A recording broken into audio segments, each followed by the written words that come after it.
listening to Your Secret is Safe with Me, non-judgmental talk about infidelity with Dr. Marie Murphy. If you're looking for new perspectives on complicated relationship issues, you've come to the right place. Days go by, they're crawling by. Hi, everyone. I'm Dr. Marie Murphy, and I'm a non-judgmental infidelity coach. If you are engaging in anything you think counts as infidelity, I can help you deal with your feelings, clarify what you want, and make decisions about what you're going to do. A lot of the so-called advice that's out there for people who are cheating is little more than thinly veiled judgment, but that's not what I provide. I give you guidance and support that respects the fullness of your humanity and the complexity of your situation, no matter what you're doing. When you're ready to resolve your infidelity situation in a way that's truly right for you, I can help you do it. There are 2 ways we can work together. You can purchase my self-guided course, You're Not the Only One, or we can work together one-on-one via Zoom. To learn more about both of these options, go to my website, mariemurphyphd.com. I can't wait to meet you. I gotta tell you right off the bat that I'm a little ambivalent about the title I gave today's episode. I don't really like to reinforce the idea that disgrace is a thing. Meaning, I don't like to reinforce the idea that there are things we can do that by definition bring shame upon us or bring shame upon us and our associates. I don't think we have to operate as if some actions are inherently shameful, and I don't think we have to operate as if we can truly be disgraced. What if our grace was non-negotiable? Or what if our worth or worthiness were non-negotiable? Sure, maybe our actions are worthy of critique or sanctions and worthy of adjustment at times. But what if even our so-called worst actions do not disgrace us or do not render us disgraced? Put a little differently, what if we're all just humans bumbling our way through life? And what if there's no way for us to ever be so quote unquote good as to be unassailable? And what if that constitutes rather than compromises our fundamental humanity? Now, all of that said, I am well aware that a lot of people do believe that some actions are inherently bad or shameful, and thus that if we engage in these actions, we are disgraced or we will be disgraced, and we may also bring disgrace to those who are associated with us. I know that that is a social fact, as the sociologists say, that people think this way, right? And with that, I certainly recognize that collectively, we love a scandal. Collectively, we love to see people disgraced or to supposedly fall from grace. We love to see people mess up, especially people who, prior to quote unquote messing up, enjoyed a great amount of social esteem. Or at least some people sure love to see this. Lots of humans love to make a spectacle out of other people's missteps or supposed missteps. And of course, more specifically for our purposes, plenty of people love to make infidelity into a big, scandalous spectacle of a thing. So the paradox here is that although nothing we do is by definition shameful or inherently shameful or worthy of disgrace in any absolute sense, socially, some people certainly do regard certain things as inherently shameful and as acceptable grounds for publicly shaming people. Collectively, we love to create a big fuss about people doing quote unquote bad things for lots of reasons. For one thing, if we think others are bad, if we get to deem others bad, then we get to be good. Or at least we get to put the focus on other people's supposed badness rather than on our own. And when we operate within a worldview of dualistic, moralistic thinking, a lot of us really want this. A lot of us desperately want to be good and desperately want to avoid being bad. And this gives us a lot of incentive to make a really big deal about other people's supposedly bad behavior. My observation is that there are a lot of reasons why humans, or at least some humans, really relish scandals or really relish the public shaming of others. Needing other people to be bad so that we can see ourselves as good, or at least less bad, is a big one. But I think that existential boredom is a big one too. So many of us are really unfulfilled in really significant ways, and we have no idea what to do about that. And so what do? Well, we want relief from our existential boredom, that's for sure. So then what do, right? We know we want relief. How do we get it? The answer is that humans do all kinds of things to find relief from their existential boredom. And sometimes that includes getting really mixed up in other people's business, really concerned about other people's business, and spreading gossip and rumors, and looking for ways to call other people out for whatever it is we think they're doing wrong. Sometimes we turn on reality TV and we never turn it off. We get totally sucked into cycles of scandal and disgrace and redemption because the whole, are they good or are they bad? Maybe they're good again now. Drama is so compelling to us, and we want to be compelled by something. We don't want to be bored, and we think that we need external stimuli in order to not be bored. Getting back to my concerns about my choice of title for this episode, I also take issue with the notion of redemption. What do we need to be redeemed for? For being human? For doing human things just like all the other humans do? I don't know about that. Now, to be clear, I certainly believe that human behaviors need to be dealt with appropriately. When people do stuff that we've collectively determined is problematic, sanctions on their behavior may be necessary and appropriate. For sure.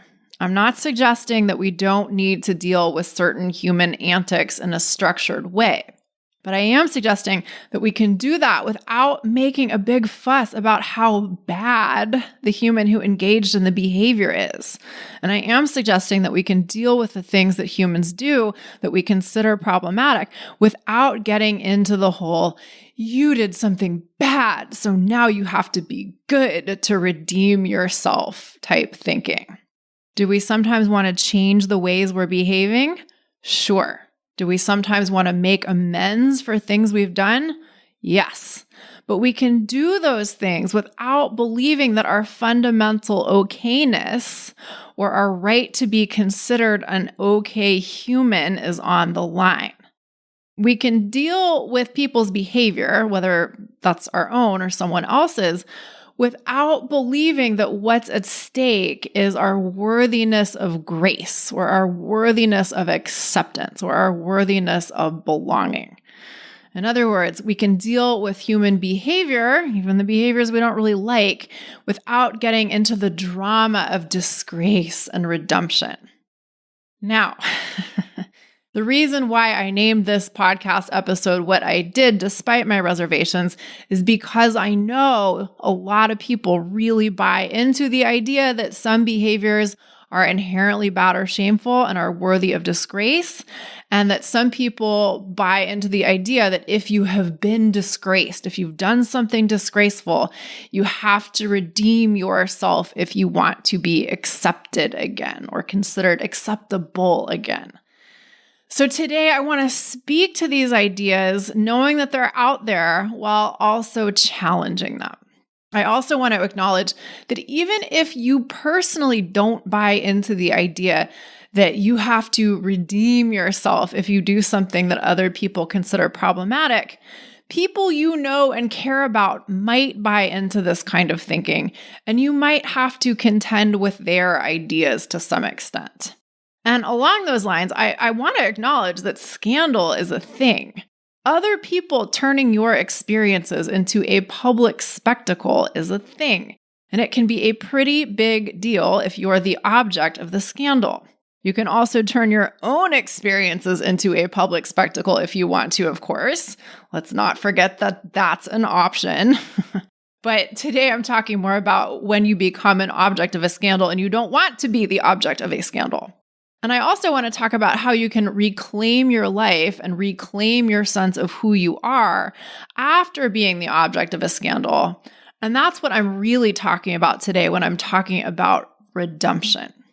So, as many of you know quite well, sometimes people freak out when infidelity occurs. Not always. It is important to point out that some people deal with infidelity in a pretty matter-of-fact, neutral manner, even when it happens and it impacts them personally in a way that they don't like. But on the other hand, some people do make infidelity into a very, very, very big deal. This is a good time for me to point out something very important, and that is that there is a difference between being afraid of people's reactions to our behavior and worrying about the possibility of being the object of a scandal or the object of a spectacle, and actually contending with being the object of a scandal in the present. Worrying about things that haven't happened yet is one thing. Solving for that is different for solving for something that is actually happening to you in real time. So if you're currently worried that your infidelity situation might lead to your eventual disgrace, you might want to start to use your precious time and energy thinking about what you have the power to take responsibility for right now in relation to that possibility. There might be a lot you can do to significantly reduce the likelihood of what you fear happening from ever happening, right? That's something that I can help you with if you need help thinking through that stuff. On the other hand, if you are in the midst of what you consider to be an epic moment of disgrace or an epic moment of a spectacle, if your infidelity has been discovered in what you consider to be a very dramatic fashion, and a lot of people in your life know about it and have things to say about it, then let's talk about that and how you can deal with that. For the sake of having an example here, let's say that you were married. Maybe you still are kind of married. And let's say that you and your spouse, or perhaps former spouse, have children together.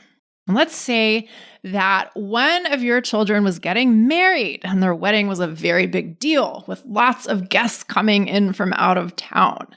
And let's say that your family and your community are pretty committed to keeping up appearances in a particular way. Let's say that people in your orbit tend to pretend as if humanity isn't as messy as it actually is. And let's say that everybody in your realm tends to like to keep their dirty laundry well out of public view. And let's say that you and your spouse were considered pillars of your family or pillars of your community, or maybe both, and then some, right? And then let's say that on the eve of your child's wedding, everyone discovered that you had been having an affair. And let's say that this information came out in a manner that we might consider rather dramatic. Let's say that you and your affair partner had filmed yourselves having sex.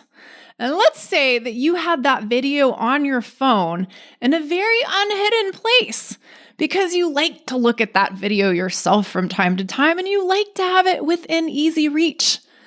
And there was never much risk of anyone finding this video because you have your phone protected by a password, and no one, literally no one, is ever interested in your phone in the slightest bit anyway. No one you interact with on a regular basis has ever shown the slightest inclination to look at your phone, so you never really gave much thought to digital hygiene or keeping the evidence of your affair off your phone. You thought that you had enough privacy on your phone, and for a while, you did. But then, on the eve of your child's wedding, someone gets a hold of your phone to take pictures of wedding-related events. Perhaps you even voluntarily gave someone your phone to take pictures of wedding-related events because you were thinking about the wedding and about pictures of the festivities, and you were not thinking about the possible consequences of someone having your phone in their hands without the password standing in their way. And so this person, whoever they are, has your phone and takes some pictures with it. And then they start to take a look at the pictures they've just taken on your phone. And then they start to scroll a little too far in the wrong direction. And maybe this was totally unintentional on their part. Maybe they had no idea what they were doing. Or maybe their intentions were not benign. But one way or another, they quickly come upon your precious video of you and your affair partner very naked together, very obviously doing very sexual things with one another. And all they need is a quick glance at your video to recognize with total certainty exactly what they are looking at. And the person who has your phone and has gotten a glimpse of your little video does not pretend like they haven't seen what they saw and hand their phone back to you. No. Instead of doing that, which they could have done, they shriek or yelp, or maybe they say, "Oh my fucking God." And then everyone gathered around wants to know why they're so upset by whatever they see on your phone. And so someone grabs the phone from their hand and they see your video too. And they shriek too. And then it's all over. Your phone gets passed around from person to person before you can manage to reclaim it. Very graphic evidence of your infidelity has now been seen by many on the eve of your child's wedding. And this creates an episode of epic proportions.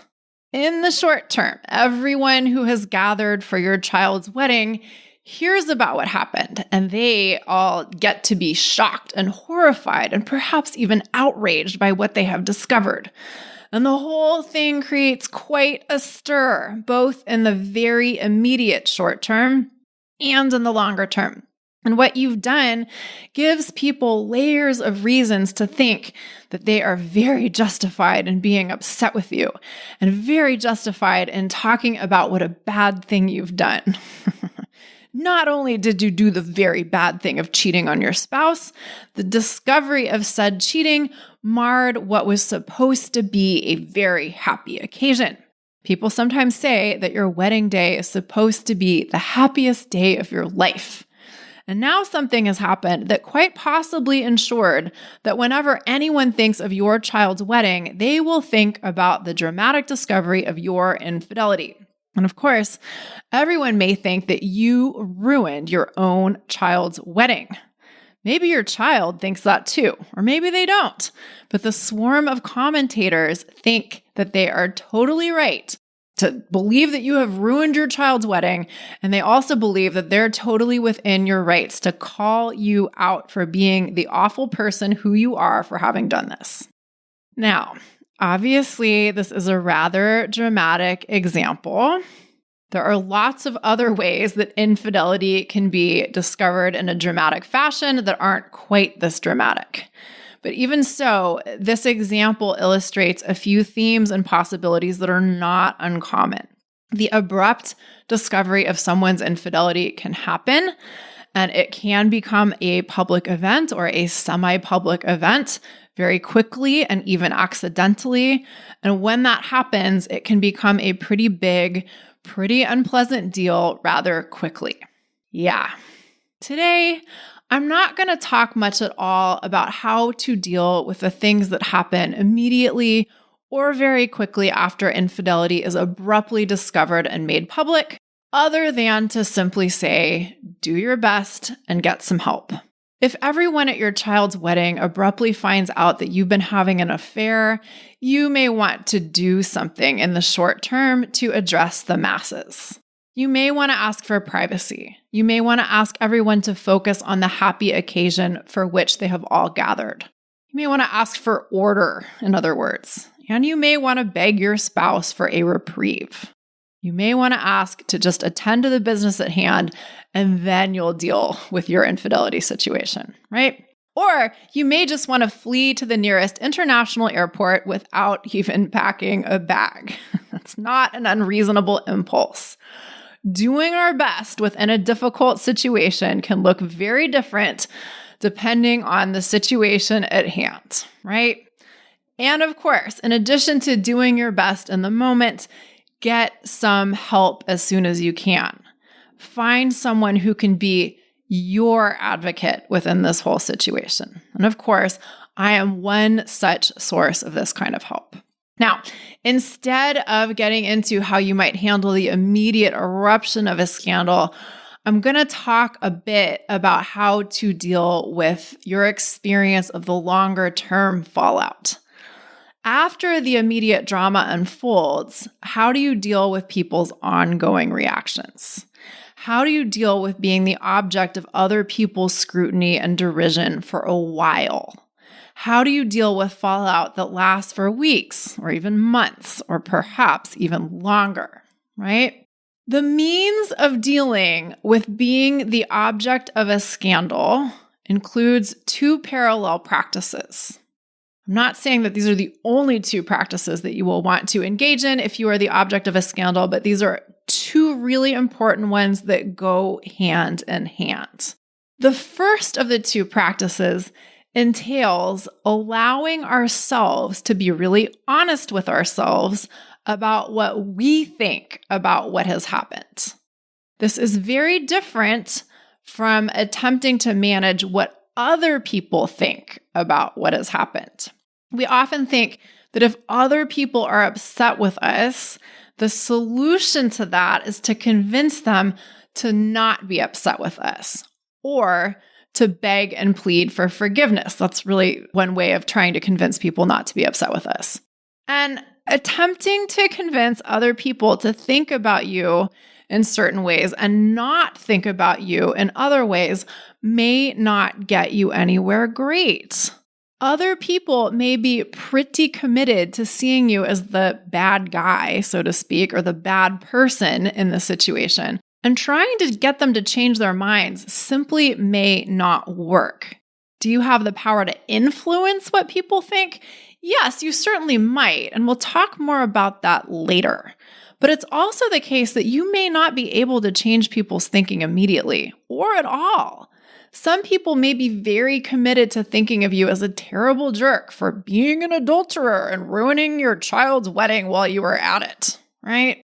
Moreover, most importantly here, attempting to change other people's minds, even if you were successful by some measures, might not get you all that much of what you really want. My guess is that what you really want, if you are in a situation that's anything like the one I described, is to feel better. And that's a perfectly reasonable thing to want. The problem is that we often do things or attempt to do things that we think will make us feel better that actually have very little chance of making us feel better at all or in any kind of sustained way. And of course, one of the things we sometimes do when we want to feel better is attempt to get other people to think differently about us or attempt to get other people to behave differently towards us. And this is a losing game because, for one, we can't always get people to think differently or act differently. And even if we did, that wouldn't necessarily make us feel better because other people's statements and actions do not cause our feelings. I'll say that again. Other people's statements and actions do not cause our feelings. Rather, our thoughts about other people's actions or statements are what create our feelings. Here's the thing. It's reasonable for us to not like other people's actions and statements at times. If everyone you know is telling you a horrible jerk, it's totally reasonable for you to not like that at all. And it's also important to know that even if it's totally reasonable for us to not like something, we're probably not going to feel great when we really don't like something. And it is our thinking that creates our feelings, not the circumstances that we don't like. We love to think that the thing we don't like is what makes us feel bad. but it isn't. It's not liking the thing, the whatever it is, that makes us feel whatever we feel. Now, this might seem like a problem. It might seem horribly unfair that we're allowed to dislike something, but disliking things usually leads to us not feeling great, and we don't get to blame our uncomfortable feelings on the thing we dislike. That might sound like a really bad deal, but it isn't, and here's why. Recognizing that it's our thoughts about something rather than the something itself that creates our feelings gives us our power back. If we believe that external circumstances have the power to cause our feelings, then we're always at the mercy of external circumstances being the way we want them to be. And as long as we have preferences about the way things are, which most of us do, then we're always going to be at the mercy of external circumstances in order to feel okay, or to feel good, or to feel however we want to feel. And that's a tough corner to box yourself into if you want to have any say in how you feel. You have a lot more power over what you think, and thus how you feel, than you have over how other people behave. But I'm getting ahead of myself a little bit. Right now, we're not concerned with exercising power over the way you think. More on that in a minute. Your first order of business when you're in the midst of an infidelity scandal is for you to be really, really honest with yourself about what you think about what's going on. And most likely, that will entail acknowledging that you do not like what is happening. If you are not unhappy about being the object of a scandal, that is fine. You don't have to be unhappy about being in this position. Fair enough. But what I want to emphasize is that you are allowed to be unhappy about being the object of an infidelity-related scandal. What I see a lot is that folks whose infidelity has been discovered in some dramatic fashion feel really bad about what they have done. And when they're in the midst of being the object of collective scrutiny, they may place all of the blame on themselves, or at least a whole lot of it, right? And they often think that this is only fair. They think that, they did the bad thing, or at least they did a thing that everybody else thinks is really bad. So therefore, they kind of deserve whatever they get, and they just have to take all of this shit that they're getting. And the only way that they might be able to redeem themselves is by agreeing effectively with the angry mob that, yeah, they're the really bad person here. Here's what I have to say to that. No, you don't. You don't have to regard other people's derision of you as a fair punishment for your misdeeds or supposed misdeeds. Even if you feel really badly about what you've done and about what has happened, that doesn't mean that you have to like what's happening to you if you're target number one of everybody's gossip and anger and malicious joking, right? Furthermore, you can take responsibility for your actions without being okay with how other people are treating you. Allowing yourself to not like other people's behavior towards you is not equivalent to disavowing responsibility for your behavior. So, your job is to allow yourself to not like other people's actions towards you if you indeed do not like them.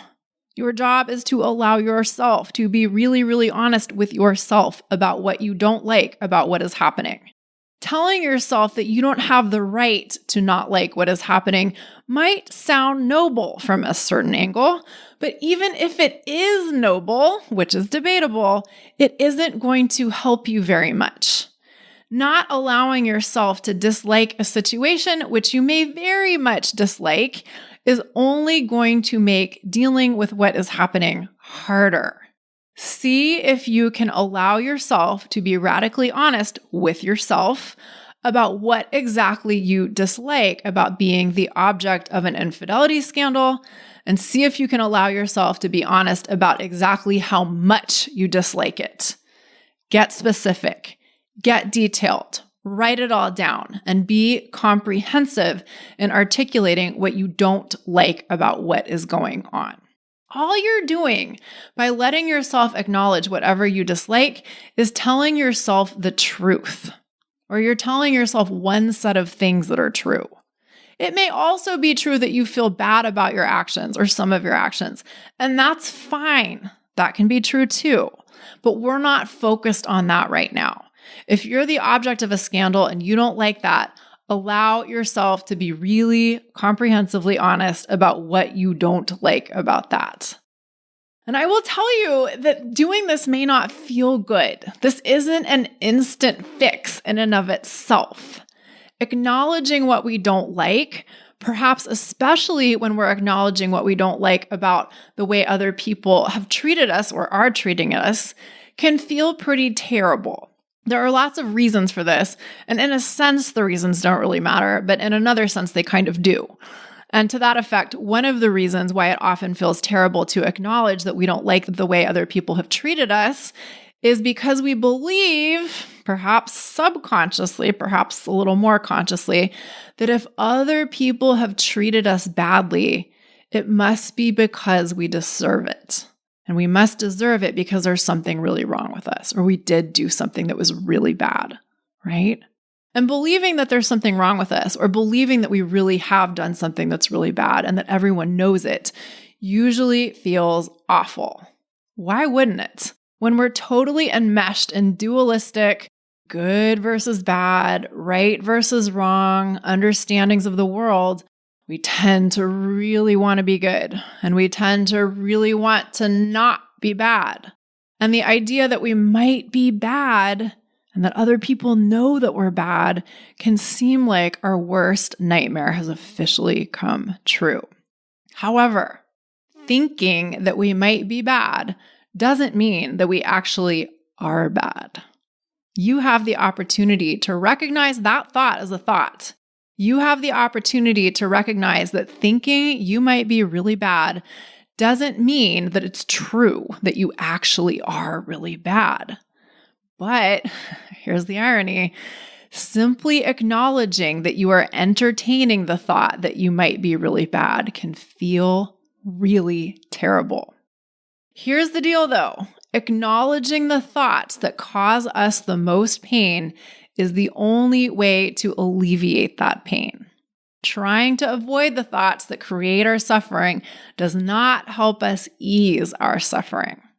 So, in the simplest terms, part one of the strategy for dealing with being the object of a scandal is being willing to acknowledge whatever you dislike about what is happening and allowing yourself to feel terrible when you acknowledge whatever you dislike about what is happening. That might sound like terribly misguided advice, but the solution to feeling terrible is not to pretend we don't feel terrible. The solution to feeling terrible is not to try and rush our way around feeling terrible. The solution to feeling terrible is to allow ourselves to feel terrible and move through feeling terrible. Now, I want to be really clear about something.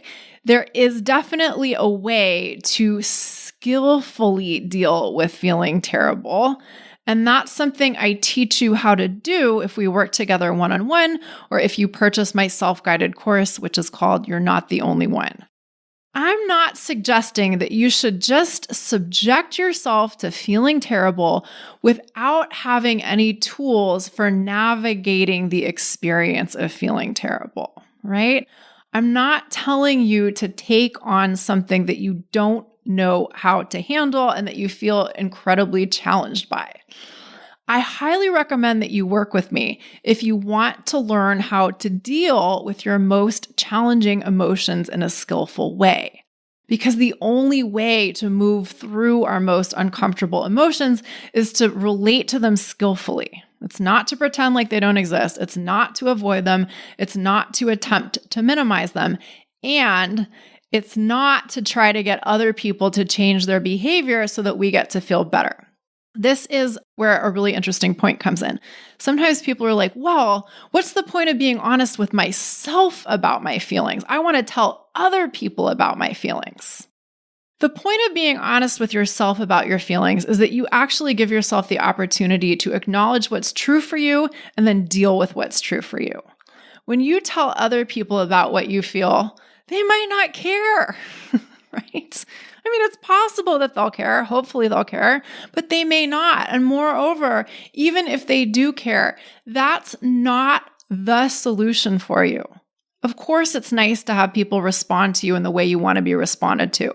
But A, you may not get that when you want it. And B, even if you do, that's not a solution. That's not a substitute for you learning how to digest your own feelings. So, when we allow ourselves to not like being the object of a scandal, and when we allow not liking being the object of a scandal to feel pretty bad, and we skillfully digest those feelings, and we accept reality as it is, we effectively lance the boil instead of putting a Band-Aid over something that absolutely needs to be cleaned out before it can heal. When we acknowledge to ourselves what we don't like and how we feel as a result of not liking it, we accept reality as it is instead of attempting to argue with reality or ignore reality. And that, in the long run, sets us free. Even in the short term, that sets us free. What we often do when we don't like something that's happening is we tell ourselves that that something shouldn't be happening. And this may apply to external circumstances or to our very own feelings. For instance, if people are freaking out about our infidelity and talking about us and saying things about us that we think are inappropriate or cruel, we may not like that. And that is fair. But there's a big difference between saying, this is happening and I really don't like this and I have a right to dislike this and I'm going to be honest with myself about not liking this, even if it's uncomfortable to be honest with myself about not liking this, and saying, this shouldn't be happening. These people shouldn't be treating me this way. They shouldn't be acting this way. For better or worse, people get to do whatever they want.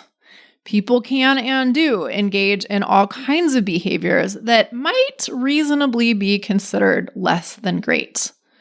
But thinking that other people shouldn't do whatever it is they're doing only makes us feel terrible. Some of you know what I'm about to say next, and if you do, let's say it all together. Are you ready? Should feels like shit. I don't know who said that first, but I find it to be true over and over and over again. When we think things should be different from the way they are, we tend to feel terrible. On the other hand, when we acknowledge that we really don't like something, that may not automatically lead us to feeling awesome, but it will allow us to feel better than we feel when we believe that something should be different than the way it is. I want you to try this out and see. Try it later today or maybe tomorrow. Think of something in your life that you think should be different. First, try thinking about it in those exact terms. This, whatever it is, should be different. This shouldn't be like this. And allow yourself to be super convicted and super self-righteous about this. And then try thinking about it in terms of, okay, there's this thing that I really don't like. I really don't like it. I really don't like it. I don't like the way this thing is, and I'm allowed to not like the way this thing is. See if you notice a difference, and I bet you will. Okay, after acknowledging what you don't like about being the object of a scandal, the second of the two parallel practices you have the opportunity to engage in is intentionally managing your thinking about what's going on. You cannot skip over the first step, though.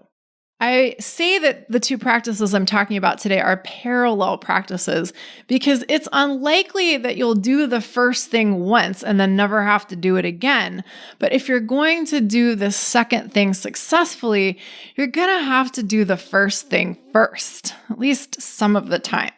It's really hard to effectively manage your thinking when you don't first acknowledge and allow yourself to think what you are already thinking or what you are unintentionally thinking about something. We've got to develop awareness before we attempt to make any kind of change.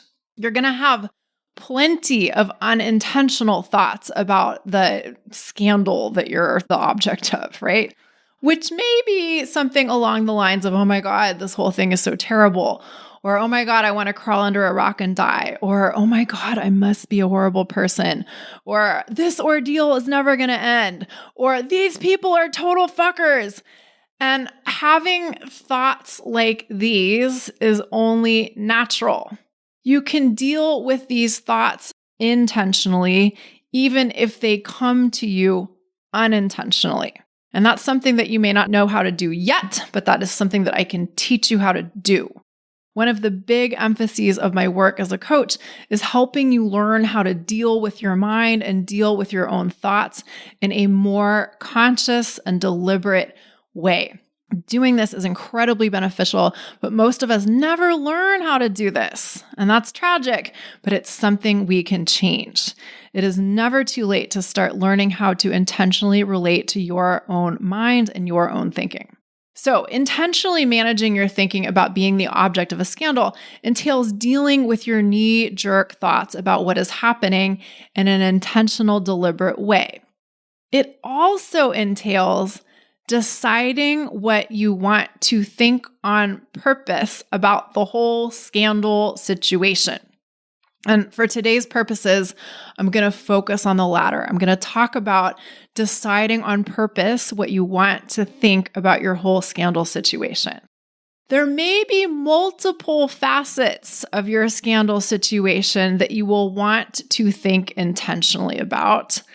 And two of those facets are almost certainly going to be what you think about yourself and your own behavior, and what you think about other people and their behavior.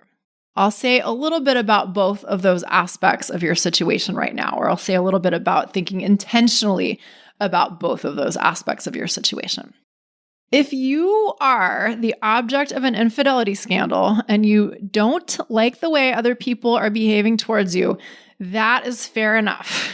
I've been repeating that today because there's no way to emphasize that enough. It's a really important point. But if you can't change other people's behavior, the question becomes, how can you suffer less? And the answer lies in being willing to think about other people's behavior differently.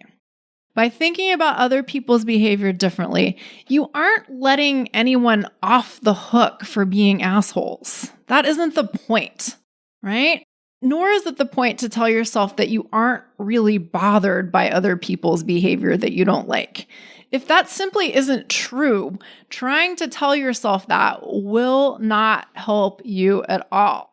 So the question becomes, how can you think about other people's behavior in a way that doesn't deny what's true for you, but also doesn't make you feel awful or as awful as you currently feel from thinking your current thoughts?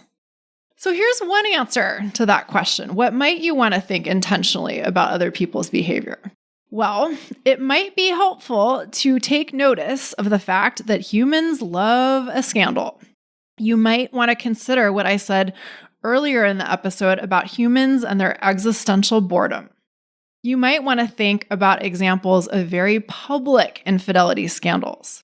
And the reason why you might want to do this is because they provide evidence that people getting all worked up about other people's infidelity situations is a thing that humans demonstrate that they love to do, at least sometimes. It might be helpful to consider that although, of course, your infidelity scandal situation is personal to you to some extent, it also really isn't about you in some ways. It's about other people's desire for entertainment. It's about what I'll call the sick thrill we get out of seeing other people disgraced. There's a very recent example of this playing out on reality TV right now, I think, if you need a current example to refer to. I don't know all of the details of this saga myself, but I'm aware that there is a show on Bravo called Vanderpump Rules, and apparently one of the guys on this show had a longtime girlfriend who was also on the show, and then he cheated on her with some other woman who was also on the show. And I don't watch Vanderpump Rules, but this incident created such a stir that I heard about it somehow And from what I understand, the incident, which I think is referred to as hashtag Scandival, has been like a really big deal beyond the show itself. I did read a whole article about the gentleman involved, whose name I'm pretty sure is Tom Sandoval. And this article was in the New York Times, and they were like talking about, this whole thing that happened as if it was this really big deal. And what I gathered from the article, it sounded like basically the quote unquote whole world took the side of his girlfriend who he had cheated on, and that everyone more or less was either giving him hell or shutting him out for having cheated. And the whole thing sounded like it turned into this really enormous deal. Aside from the fact that people are so interested in the lives of people on television, what shocked and saddened me was that, from what it sounds like, from what little I know about the saga, is that a lot of people have basically rallied around the whole cheaters are bad and the people who they cheat on deserve all of the sympathy and support trope.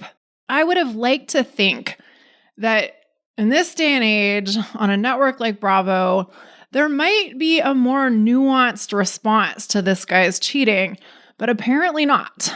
By the way, if you watch Vanderpump Rules, you know far more about this I do, and I'm sorry if I'm getting some details wrong. But the point I'm trying to make is that people sometimes get extremely worked up about other people's cheating, even when it has absolutely nothing to do with them. Some people, as Vanderpump Rules indicates, love to make other people's infidelity situations into their entertainment. And that, dear listener, has absolutely nothing to do with you personally or with the details of your specific infidelity scandal situation. Other people's bloodthirsty lust for drama and scandal has nothing to do with you. Can it be really unpleasant to get caught in the crossfires of other people's interests and fascinations? Absolutely. But you do have the opportunity to intentionally remember that even if other people are all worked up about something that's going on in your life, it's really not about you. You're just serving as a character in a movie someone else is watching. And although you may not want to be a character in a movie someone else is watching, looking at your situation in this way is very different from believing that other people having this dramatic, outsized reaction to your behavior means that there's something fundamentally wrong with you. Recognizing that other people may be passing judgment on you as if you are a character in a movie they are watching is very different from thinking that other people have any right to pass judgment on you and believing that you must be subject to their judgments and must redeem yourself to them. You don't have to consider yourself subject to their judgments. You don't have to agree with what other people think about you. You have the right to think whatever you want to think about yourself and your actions. Now, sometimes when I talk to clients about this, they say things like, but that's so hard. I'm so used to basing what I think about myself off of what other people think about me. And I understand. I understand that for some of us, it is really hard to claim our right to think whatever we want to think about ourselves. And you may need help learning how to do that. And that's fine. That's okay. That's one of the things that coaching is great for, or at least coaching in the way that I and many other coaches practice coaching. Helping my clients decide what they want to believe on purpose about themselves is part of the work I do. And I believe this is a skill that is super important for all of us to develop, even if we never find ourselves contending with a big infidelity-related scandal. We really can learn how to choose what we want to think about ourselves and then actually believe those things, even if other people have different thoughts about us. Although I've talked about redemption, what I'm actually interested in is something that I think is different from what we usually think redemption is. I think that redemption is something we usually think comes from other people thinking differently about us, or other people deciding that we're actually okay, or we're actually not all that bad, or that we're good now, right? Maybe people think this because of something that we've done to earn redemption or to supposedly earn redemption. Or maybe other people think that we're redeemed just because they started to see the situation differently and decided to start behaving differently towards us. To be clear, it can be really nice when other people who have been being total assholes to you start treating you differently. Of course, that can be lovely. But what I want to suggest is even more powerful and valuable than redemption in other people's eyes is your own reclamation of your right to be human. Messy, perhaps. Imperfect, perhaps. But still human. I say imperfect cautiously because I don't really like the notion of imperfection because it implies there is such a thing as perfection, which I think is highly questionable. When you claim your right to be fundamentally okay or fundamentally worthy of belonging and love and respect, not in spite of your humanity, but because of it, that's when you really win. When you can say to yourself, I am fundamentally okay in spite of whatever I've done that other people didn't like, and maybe that I didn't like either, but because of whatever I've done, I am worthy of my own acceptance just as I am. That's when you transcend the whole scandal dynamic. That's when you totally change the nature of the game that's being played. To reiterate what I said earlier in the episode, believing that you are fundamentally okay no matter what doesn't mean that you have to unequivocally approve of all of your own behaviors. We can dislike things we've done or aspects of things we've done without rejecting ourselves. We can take responsibility for our actions without making our fundamental worthiness contingent upon things that we've done that there's no way for us to undo. If we want to make amends for things we've done in the past, we can. But we don't have to make the fact that humans are, by definition, quote unquote, imperfect creatures, a reason to reject ourselves. And even if others reject us, we don't have to reject ourselves. Now, I know some of you are saying, but I need other people to accept me and love me and forgive me and all of that stuff. Fair enough. It's fine to want these things, but the problem is we may not always get these things. And so what then? Do we want to be totally and completely screwed if other people have rejected us? We don't have to be. We can accept ourselves. We can be our own tribe, even if it's a pretty small one. The company of others is great. The approval of others is great. The acceptance of others is great. But so often we discount the importance of our own company and our own approval and our own acceptance. And when we believe that other people's company and approval are more important than our own, we compromise our relationship with ourselves even more. In other words, we effectively add insult to injury. When we're the object of a scandal, we may have the world's best opportunity to cultivate a stronger relationship with ourselves on our hands. And that's an opportunity worth taking advantage of.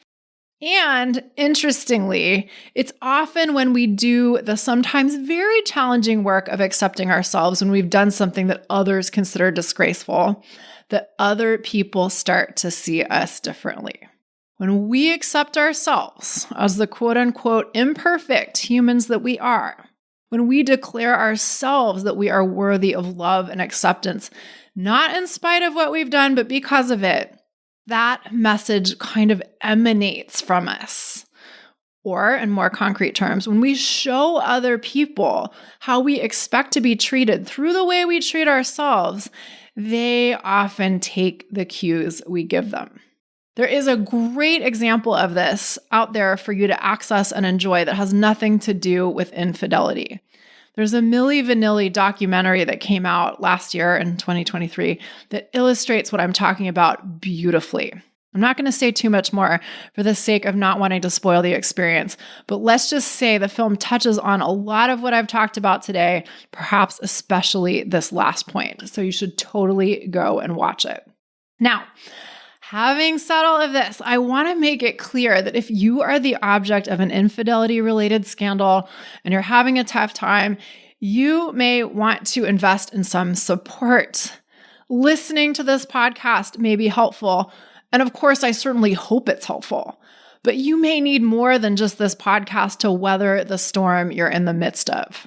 Sometimes a little guidance is all we need to deal with a challenging situation in a way that we feel good about. But sometimes we need more than a little guidance, and that's okay. Get yourself the help and support you need. Invest in yourself and in your quality of life and in your future. Even if you are the person who was the quote unquote bad guy in your situation, you are still worthy of guidance and support that respects the fullness of your own humanity. And of course, I am one such source of this kind of help. So if you want to work with me, head on over to my website, mariemurphyphd.com. I offer one-on-one coaching via Zoom that is laser focused on your specific needs. And I also offer a self-guided course called You're Not the Only One, which includes teachings that are super relevant to dealing with an infidelity scandal. All right, everyone. Thank you all so much for listening. Have an amazing couple of weeks. Bye for now. Thanks for listening to Your Secret is Safe with Me with Dr. Marie Murphy. Make sure to click subscribe to get updates on our latest episodes.